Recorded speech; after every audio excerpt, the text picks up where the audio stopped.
الرهان الاكبر نتابع كاس العالم 2030 على الاراضي المغربيه. كما قلت بانه اكيد غتكون لك تهنئه للمنتخب الوطني المغربي من صاحب الجلاله الملك محمد السادس نصره الله وايده.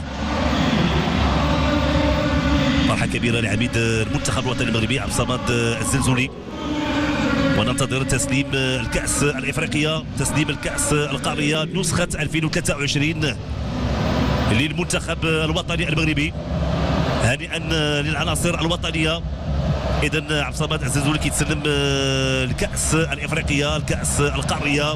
هانئا للمنتخب الوطني المغربي بهذا الإنجاز، الإنجاز صراحة إنجاز كبير، إنجاز تاريخي للكرة المغربية، وبالتالي نواصل الريادة على المستوى العربي ونواصل الريادة على المستوى الإفريقي.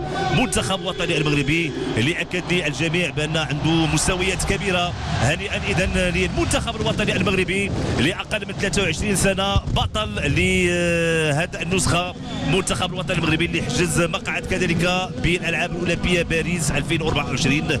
هنيئا لكل العناصر الوطنية، هنيئا لكل من ساهم في هذا الإنجاز الكبير للكرة المغربية، هنيئا كذلك الجماهير المغربية اللي ساهمت في هذا الإنجاز. فرحة كبيرة نعيشها هنا بالمجمع الرياضي الأمير مولي عبد الله بهذا التتويج التاريخي وهذا التتويج القاري الذي ينضاف لإنجازات الكرة المغربية على المستوى الإفريقي وعلى المستوى العالمي. إذن بهذه الصور، بهذه الفرحة للاعبين وأكيد الكأس القارية، وبهذه الصور الجميلة للمجمع الرياضي الأمير مولي عبد الله. أشكركم.